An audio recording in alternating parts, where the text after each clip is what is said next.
Hey, it's been a month. I mean, it's not been that long, but it's been a month. Hey, it's Akiram here. Freaking the internet's most tired nerd ever. Man, so today I'm gonna be reviewing AstroWorld by Travis Scott, and let's just say this is probably gonna be a pretty quick one. Okay, so Travis Scott is a Texas rapper from Houston, and he kind of blew up in 2018 with the song Sicko Mode. So honestly, without further ado, let's just get into this.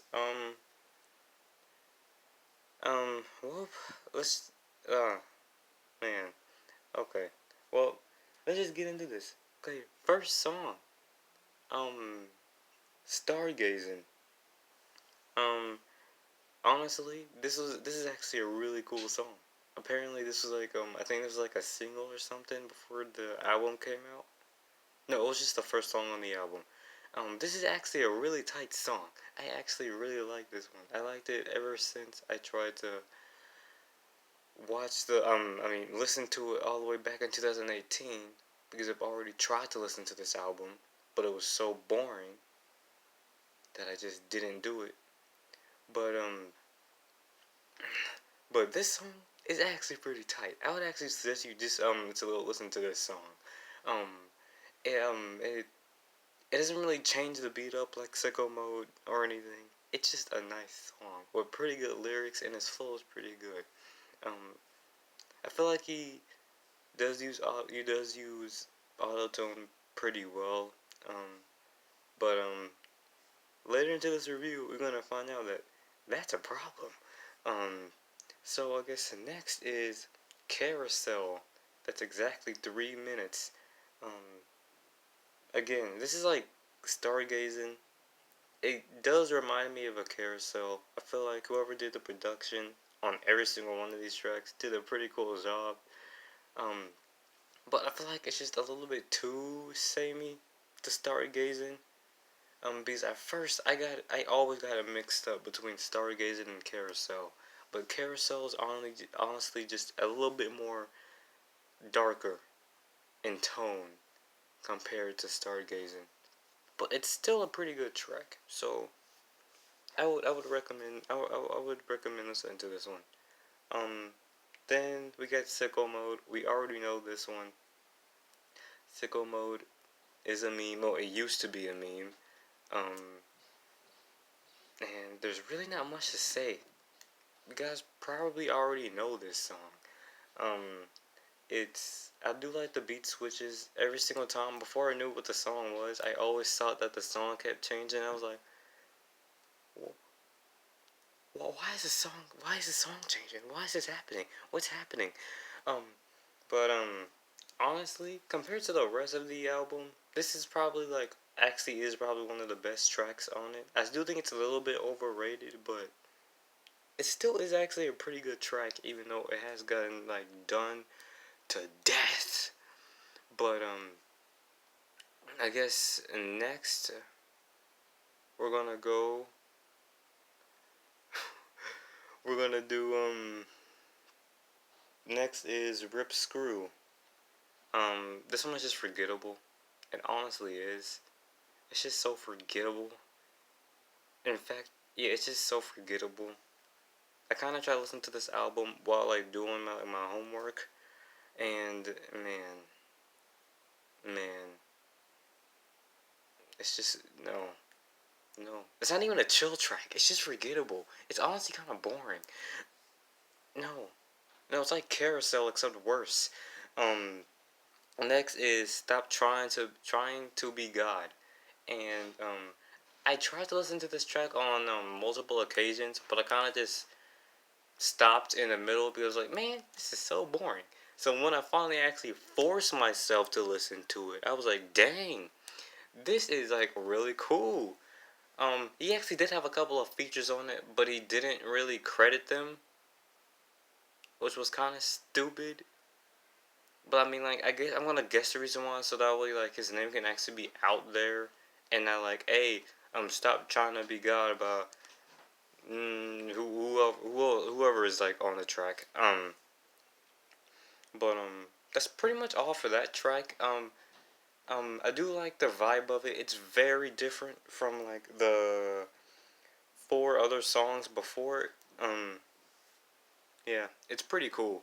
Um, Next is No Bystanders. Now this one I don't think talked about too much, and I don't know why, because it has a beat switch, like it has beat switches like Sicko Mode. It has like one big beat switch like Sicko Mode. I think Juice World and Sheck West are both on it.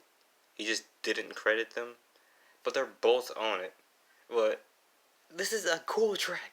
Like I'm not even like over exaggerating. This should have been more popular than Sicko Mode. It's honestly, it's so tight. I already knew this track before I listened to this, but no, this is tight. That's a tight track. It's a real tight track.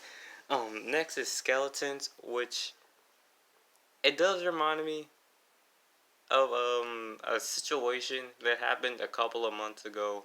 I don't really want to speak on it, but all I gotta say, it is a good track, but it just reminds me of like not a good time of this year. I mean, like, this year wasn't a good time in the first place. So what happened on that month, it just did not change anything. It just made people hate the year even more.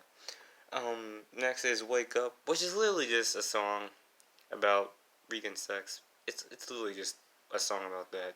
It's a good song, and The Weeknd's on it. In fact, I wouldn't be surprised if somebody heard this song and would think it was actually The Weeknd song, because it's pretty good. Honestly, it's actually pretty good. I mean, it'll have to grow on you, but it's pretty good.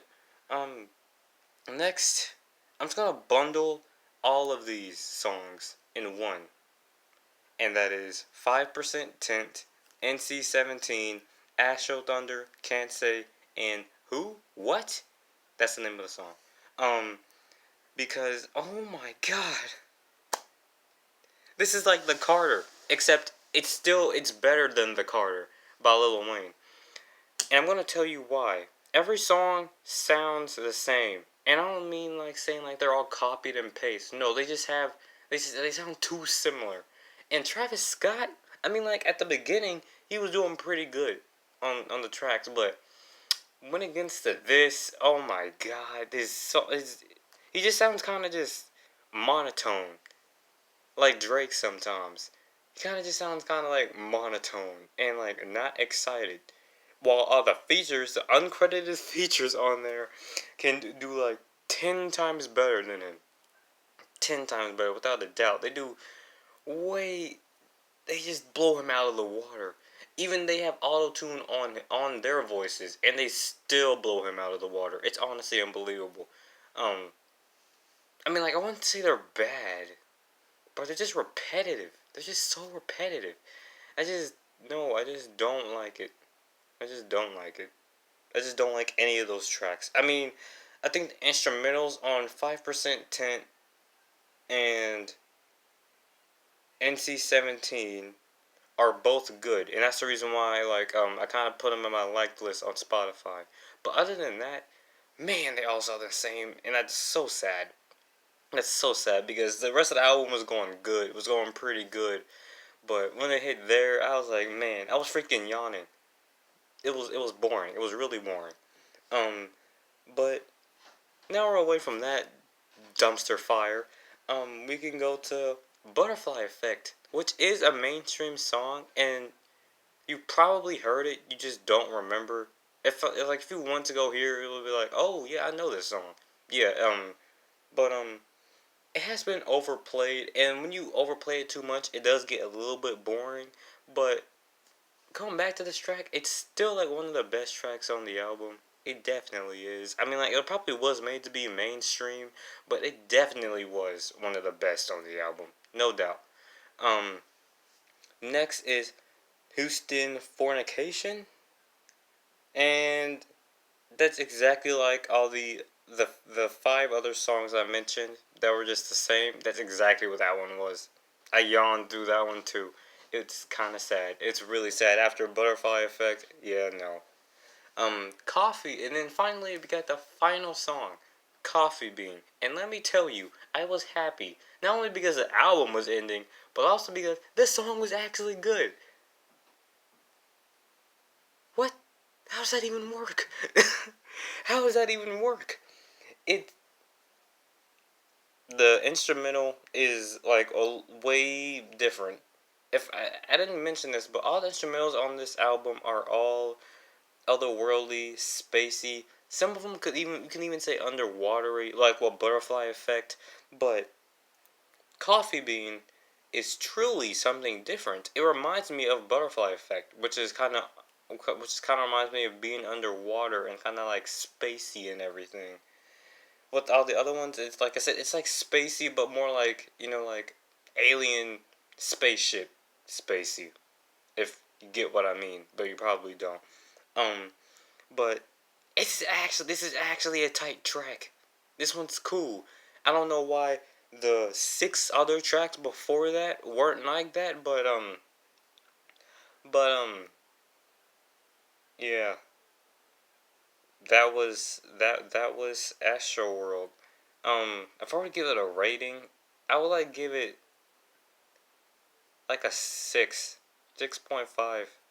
People overhyped this one. This one was not that good. It was okay. I wouldn't say it's bad. It's definitely not horrible. It's not great either. It's not great. I don't know why people were saying this should have been nominated Album of the Year 2018. I'm like, no. No, it shouldn't have. It's not that good. It's really not that good. It's okay. There are a few bangers on it. Not gonna lie. If I were to say top 3 tracks, it would be Stargazing, No Bystanders, and Sicko Mode. But but it was just underwhelming. It was so underwhelming. I expected more. I went to this like it's I'm gonna be invested in it, and it's gonna be good because I wasn't invested in it all those like about like 2 years ago when I tried to listen to it, and now I see why I wasn't invested in it because it truly is boring. It actually is, and I don't know if it's because like I just got done with school